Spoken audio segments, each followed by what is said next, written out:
We are back for another interview.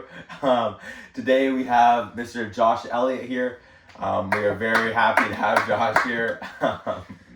Anyways, so Josh, could you just start off by introducing yourself for us and telling us a bit about what you do for a living? Yeah, I'm Josh, and I'm a petroleum mechanic. So we do the fuels work and maintenance and construction at all the terminals, oil plants in Ontario.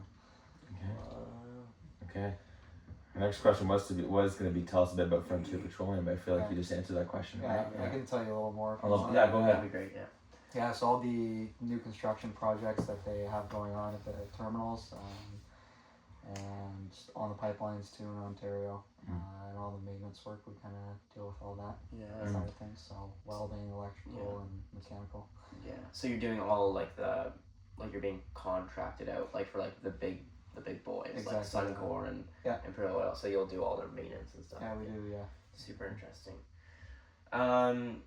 Yeah. So how long have you actually been working for Frontier? This is my third year working. Third year. Yeah. What has been over all the jobs? Because we know you're all over the place. Mm-hmm. And we were just talking. You were in London last week.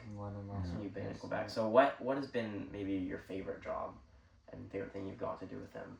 Yeah, I like doing the pipeline work the most. I'd say it's a lot of not like you kind of got to move quick because they shut down the whole line for the times there's outages and stuff. So it's kind of like everyone's got to move quick and put their heads together to get the job done. Pipeline's cool. It's like super big pipe and stuff. So. Yeah. Really? How big are we talking? It gets up to, I think in Ontario it gets up to like 24 inch pipe, or up to 30 maybe, 30 inch. 30 inch, okay. So it's a pretty big pipe. Loaded with oil. Loaded with oil. And when you say you deal with the pipelines, like what exactly is your role in dealing with them? Is that like... Yeah, so if they have any maintenance or things that they need done, then a lot of times their guys they just contract us out to do the work, so we'll come and if they need a valve replaced or a spool of pipe replaced, we'll come and they shut down the line for us, then we'll bring our equipment and our guys and we'll take it apart and then replace what needs to be replaced. Yeah, that's super cool. And could you... It seems like you work very closely with these big corporations and that kind of deal heavily in the oil industry. Could you maybe just give us like almost a timeline or just like a timeline of oil production and just where Frontier kind of falls into place in that all? Yeah, so the oil comes out of the ground all over the world. Yeah. But in Canada, usually we get it from the oil sands in Alberta. Yeah. Which I'm sure you guys learned all about. Yeah. And then sometimes they have refineries there out west, and they'll ship the products around there. But oftentimes they'll send the crude oil to Ontario, and in Ontario we also receive from all over the world too, from tanker ships like oil tankers. They come in through our ports, like in the lake and stuff. Yeah. And they deliver to the refineries, and the refineries refine the fuel into like gas, diesel, jet fuel, all the stuff that we use now. And then from those refineries, they ship it on the pipeline to the bulk plants, which is where we work at the pipeline bulk plants. And then from there, they put it on trucks and it goes to the gas stations. Right into my car. Right into the car, yeah. Super interesting. Oh, man. So you've been working there for a long time, done a lot of jobs. There's probably a lot of things that can go wrong with dealing with these big tanks and all this gas.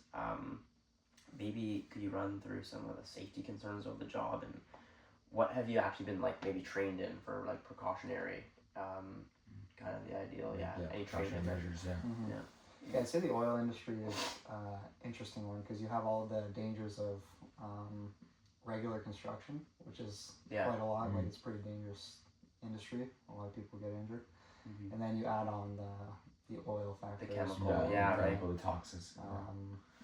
I guess it's dangerous to your skin, to your body, like if it spills on you. But also like the vapor it creates and stuff. Yeah, what you breathe in. What you breathe in, and it's super flammable. Yeah. So you're always at risk of. Yeah. Wow. We work safely, so.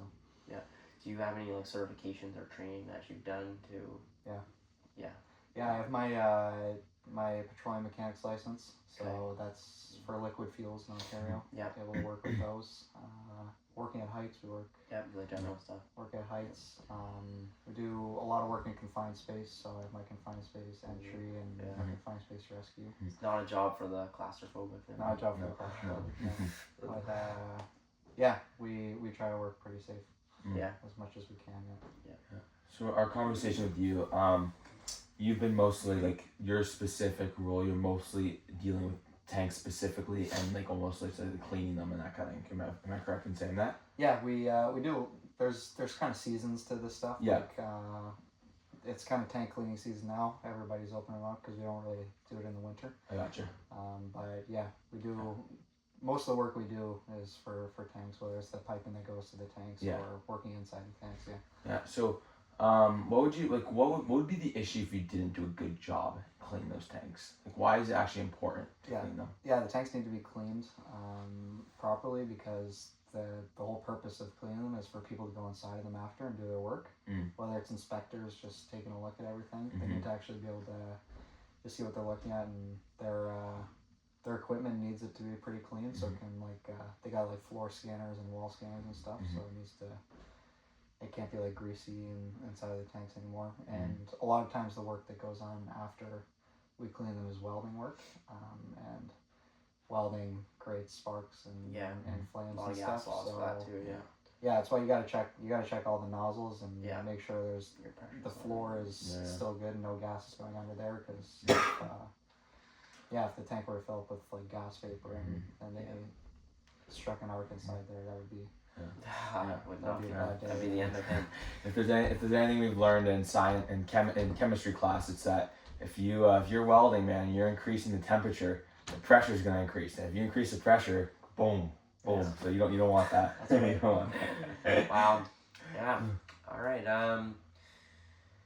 Yeah, it's cool to hear some of the industrial stuff and how like we've derived all these formulas, and these people who've like kind of pioneered the way in science, and now we actually get to live a better life because of it, and because of people like you. So we really appreciate the industrial side and learning a bit more about the applications of we can have a formula, we can have PV equals nRT, but it's really useless without the work that you guys do. So we really appreciate it. We appreciate your time. Yeah. I think that's a wrap, but hey, thank you. Appreciate it, Josh. Thank you guys. It's a pleasure. Yeah. All right.